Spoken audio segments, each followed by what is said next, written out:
რუსებმა როდესაც იციან რომ ერეკლეს ერთგვარად ხუნძახთან დაალაგებული გამოქმედებენ ისეთ ძალას დაღესტნელებიდან პრობლემა რო აქვს ეს ზოგადად მათთვის ცნობილი რომელსაც ნაკლები შეხება ქონდა ერეკლეს ეს არის დარუბანდ ხუბის სახანო ანუ აღმოსავლეთ დაღესტანი და აღმოსავლეთ აზერბაიჯანის მმართველი ფატალი ხანი და დარკი შამხალი რომელიც ისეთ მათი სატელიტი იყო და ეხლა ნახეთ რა ხდება მათთან ჩაუშვებენ ეს ალექსანდრე ბატონიშვილს ალექსანდრე ბატონიშვილს მიწერ-მოწერები აქვს კონტაქტები აქვს ჩადის თუ ხალხს აგზავნის ყველა იმ ძალასთან ვინც შეიძლება დაინტერესებული იყოს გარკვეულწილად ერეკლეს შედარებით შესუსტებით ეს არის ირანის მმართველი ქერიმ-ხანი რომელიც ფაქტობრივად შახად თავის გამოცხადებას ქერიმ-ხანი გარდაცვლია მაგრამ ქერიმ-ხანის შემდეგ მისი ვაჟი და 79-ში გარდაიცვალა ქერიმ-ხანი ანუ ქერიმ-ხანის დინასტიაზე მაქვს საუბარი ზენდების მათთან რომ ხომ არ დამიჭერდით ხარსო ქართლის ტახტზე დავჯდე ქერიმ-ხანთან ახლა ერეკლეს უფრო დაალაგებული ქონდა ურთიერთობა მაგრამ ქერიმ-ხანის სიკვდილის შემდეგ უკვე მისი შვილები იქ ისევ აქტიურობენ ნაწილობრივ თქვა ძველი ეს ავშარების ნადირ-შაჰის დინასტიის მომხრეებიც თქვა ქალაქ მეშხეთშიც იგივე უკვე ეს ყაჯართა დინასტიის წარმომადგენლებიც ხმას იღებენ შესაბამისად ახლა 100%-იანი გარანტია ერეკლეს ვერ ექნებოდა რომ ვიღაც ირანელებს რომლებიც უბრალოდ ვერ ბედავდნენ რომ მართლა შახად ქცეულიყვნენ და ირანის სახელმწიფო აღედგინათ ინტერესი გაჩენდათ ერეკლეს დასუსტების და ერეკლეს კონკურენტს შეკროდნენ ალექსანდრეს სახით იგივეს აკეთებს იმერეთთან მიმართებაშიც მართალია ერეკლეს წერენ წერილებს სხვათა შორის თან რა ხდება როდესაც ეს ტრაქტატზე ჩვენთვის თავის მოხმას აპირებენ ძალიან წარმატებული ბრძოლები აქვს ერეკლეს ისევ და ისევ ნახჩევანისა და აი ირან-ოსმეთის საზღვრის მიდამოებისაკენ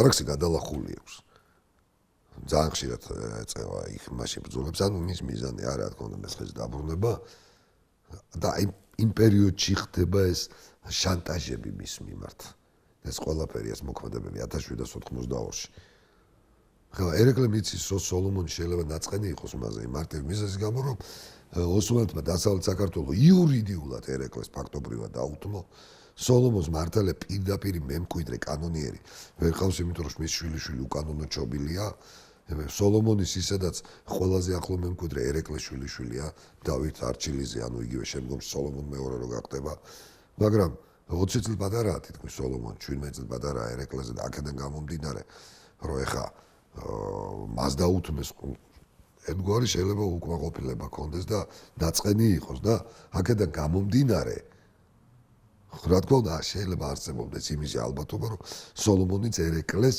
ოპოზიციას მიემხროს ერეკლეს იმართლა გითხრათ ამისი არ ჯერა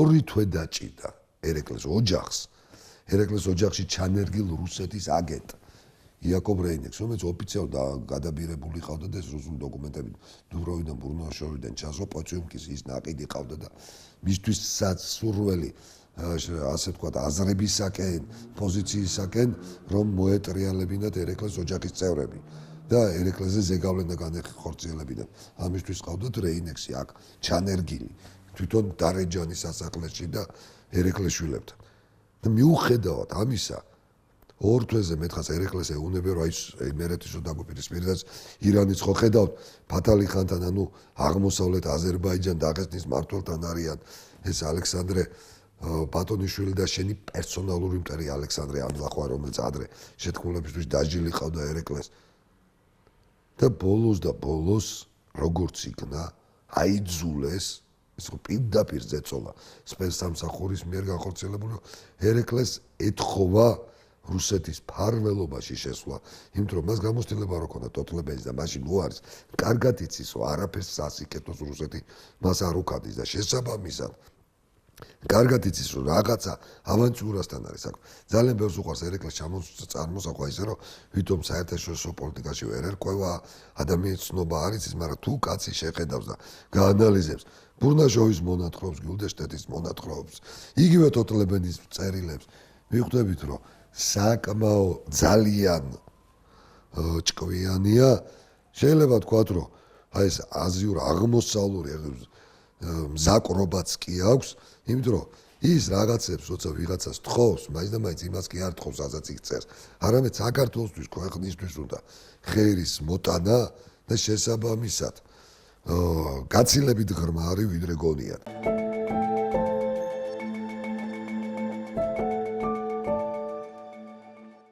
ასე რომ ერეკლეს გარწმუნება იმაში, რომ რუსეთის მფარველობა ეთხოვა, ძალიან გაუჭირდათ და საბოლოო ჯამში ვინაიდან რუსეთს გადაუხდია ძალიან დიდი ფული ფათალი ხანისთვის და ტარკის შამხალისთვის, მხოლოდ იმიტომ, რომ ისინი არ შესულიყვნენ ერეკლესთან დიალოგში და ხმები გაევრცელებინათ, რომ თითქოს აპირებენ მთელი დაღესტნის და თანამედროვე აზერბაიჯანის ტერიტორიის ამ ხედრებასაც, რომ ალექსანდრე ბაქარიძე ბაგრატიონს დაუჭირონ მის წინააღმდეგ ქართლის ტახტზე ხარი და იმის გათვალისწინებით, რომ ქართლის თავადობის უმეტესობას ერეკლე არ უყვარდა, ერეკლე წერილს წერს ეკატერინე მეორეს, რა თქმა უნდა, რეინექსის მიერ შემოთავაზებული ტრაპარეტით, რომელიც პოციომკინისგან იყო გამოგზავნილი, ორი პოციომკინი ერთის გრიგოლი ფავორიტი და მე მის მეორე მის ნაცავი პავლე პოციომკინი, რომელთანაც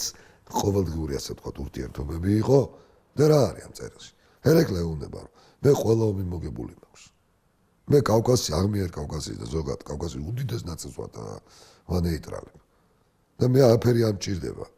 ერთადერთი თქვათ იმ შემთხვევაში მაწყობ თქვათ მფარველობაში ყოფნა თუ კი თქვენ მაძლევთ პირობას, რომ ყველა იმ ჯერ ერთი დაიბრუნებ და გაანთავისუფლოთ ყველა იმ ტერიტორიას, რომელიც ისტორიულად თანამედროვე ქართულად თქვათ. საქართველოს ეკუთვნოდა, აქ საუბარია ტაო-კლარჯეთზე და ასე შემდეგ და ყველაფერს მე დამიქვემდებარებთ უპირობოდ.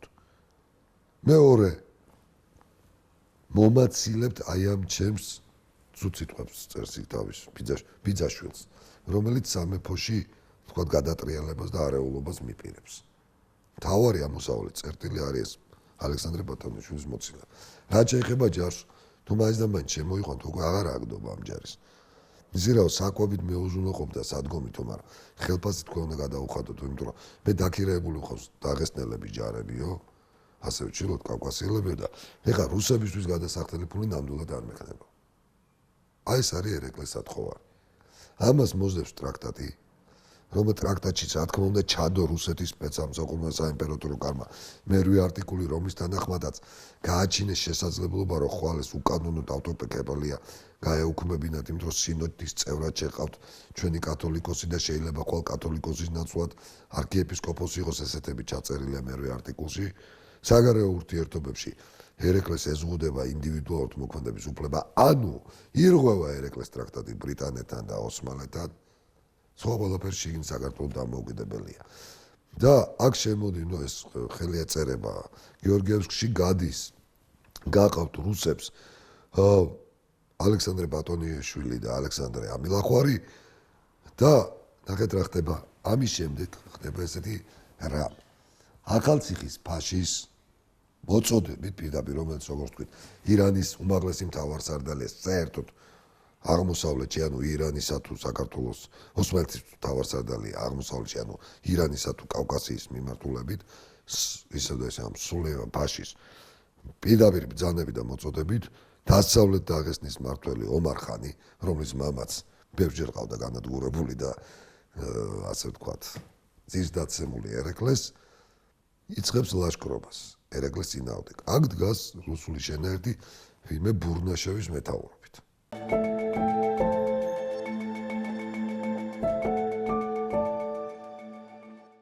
ბურნაშევი ყველანაირად ცდილობს, თითქოს მეგობრობს ქართველებთან. ძალიან კაი ურთიერთობა აქვს, მაგრამ მას არ უნდა რომ ერეკლეს შვილიშვილი იჯდეს იმერეთის ტახტს. ის ამისი წინააღმდეგია. და ანუ ესეთ რაღაცებს ახორციელებს, ხარს უჭერს და მართლაც იმერეთის მეფედ როცა სოლომონ პირველი გარდაიცვალა, ავიდა დავით გიორგიძე, სოლომონ პირველის ბიძაშვილი. მოკლედ ბურნაშევის ჩარევით ერეკლე თავის შვილიშვილს იქ ვერ ამეფებს. დავით გიორგიძის ელჩი არის ესეთი ბუჩუა მასხარაშვილი ერეკლეს კარზე და ბურნაშევთან არის სერიოზული მოლაპარაკებები. იმისა, რომ აი მერლებს უფრო უნდა დავით გიორგიძე და არა სოლომონი. მოკლედ, რუსეთი ამ შემთხვევაში აძლიერებს დეცენტრალიზაციისაგან მიდრეკილovat პოლიტიკას. ამავდროულად, სწორედ ამ პერიოდში 1785-ში, როგორც თქვით, ახალციხის ფაშის მითითებით დაღესტნის ერთი ნაწილის მმართველი ომარ-ხანი დაიძრება, აოხრებს ახტალას, ისევ არაქართველები დასახლებულ ქვემოთ ქართლის ტერიტორიებს ბორჩალოს და გადადის მერე ახალციხეში. ქართულ სოფლებს ფაქტობრივად არ ეხება. ერეკლე მას დააზრდებს, მაგრამ ესეთი პირდაპირი ბრძოლები არ ხდება.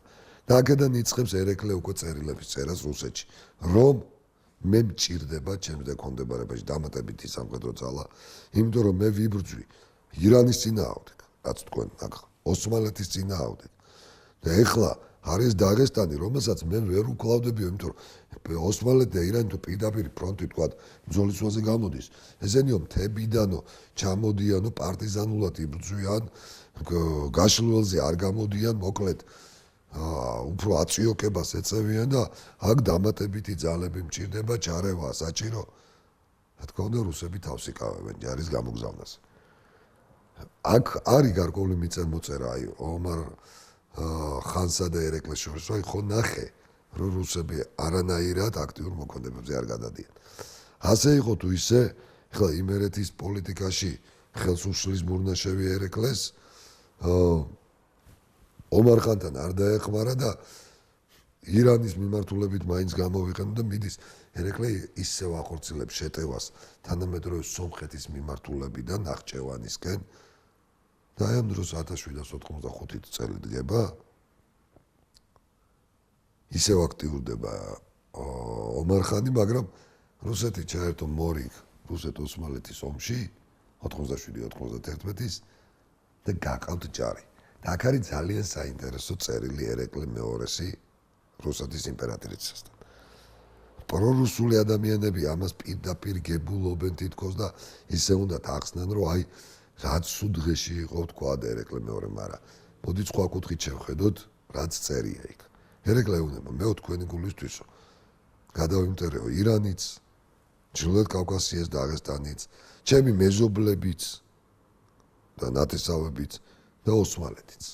ეხლა რა ვქნაო? ირანის ხმობას დაუბრუნდაო თუ ოსმალეთს ისევ ეხვეწო. რა მომისმენენ და მეგობრობაო რა. მიმიღებს, რომ დამელაპარაკებიანო, მენდობიანო, ვინმე მენდობაო. მას მერე რაც თქვენ გვერდი დავდექიო. და თქვენ თუ ეხლა აი ამ ჯარს მეო არ დამიქვემდებარებთო, ითხოვს ყოველთვის. არა რომ თქვენი მეტაურობით იყოს, არა ჩემ დაქონდებარებაში. და მე ჯარს აქ არ დამიყენებთო, რაღაც დაუყენებენ, გაიყვანეს. მაშინო იცოდეთ, თქვენ სასიკვდილოდ გაწირეთ საქართველოს. თქვენ დააღუპეთ საქართველოს და ჩვენ შორის ყველაფერი დამთავრდა. ანუ ეს წერილი სინამდვილეში რა არის? ერეკლე გაცილებით ამძიმებს სიტუაციას და გეტყვით რატომ? თუ რომ მარტო ეს წერილი ხო არ არის, სხვა მიწა-მოწერებიც არსებობს. ამძიმებს სიტუაციას, რათა რუსეთს უთხრას, რომ მორჩა, თქვენ პირობა დაარღვე და ჩვენ შორის ყველაფერი გაწყდა. რომ იყოს პოლიტიკურად მართალი. პარალელურად ერეკლეს აფორმებს ხელშეკრულებას იმ ომარ ხანთან. ერეკლე ამბობს, რომ ის წელიწადში 10,000 მანეთს გადაუხდი, უпроსოდ თეთრს გადაუხდის ომარ ხანს, ოღონდ ომარ ხანი იღებს პასუხისმგებლობას, რომ რა ჯარიც ერეკლეს დაჭირდება ლეკური, მუდამ იქნება ერეკლეს სამსახურში.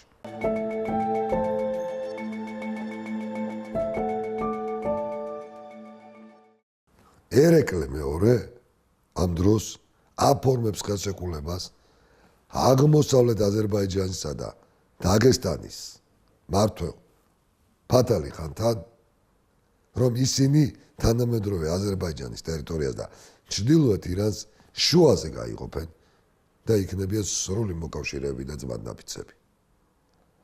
და ამის პარალელურად ზუსტად ამ ამბების პარალელურად 1788 წელს ისევ თბილისში ჩამოდის ოსმალური დელეგაცია, რომელიც ანახლებს ეგრეკლესთან გეორგიევსკამდელ ხელშეკრულებას და კვლავაც დასავლეთ საქართველოს უთმობს ერეკლე მეორეს. რაც შეეხება ახალციხეს, ახალციხის საფაშოს მმართველი სულეიმან ფაშა ამ ყველაფერს ფაქტობრივად შეგუებულია და მისი ერთადერთი სათხოვარი მას რეალურად არათუ არავით არის საწინააღმდეგო არ აქვს. მას ძალიანაც უნდა რომ მთელი ისტორიული მესხეთი ოსმალეთს გამოეყოს. ის ფაქტობრივად ისედაც სულ ატყუებდა და არც ემორჩილებოდა ოსმალეთს.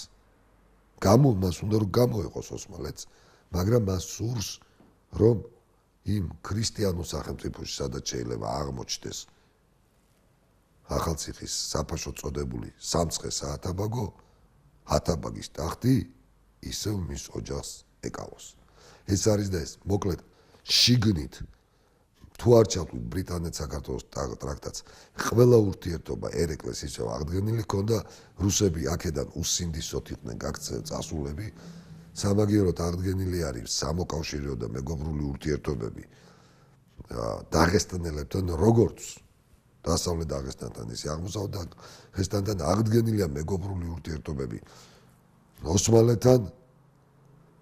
ერეკლე მეორის გავლენა ძალიან დიდია ამ დროს დასავლეთ საქართველოზე და ეს ცალკე საუბრის თემა და ამ დროს ოსმალეთის არმიის მთავარსარდალი, რომელიც ებრძვის და აკავებს რუსებს ევროპის ფრონტზე და არა მარტო რუსებს, ამარცხებს ავსტრიელებს არის იუსუფ ხოჯა ფაშა, ქართველი.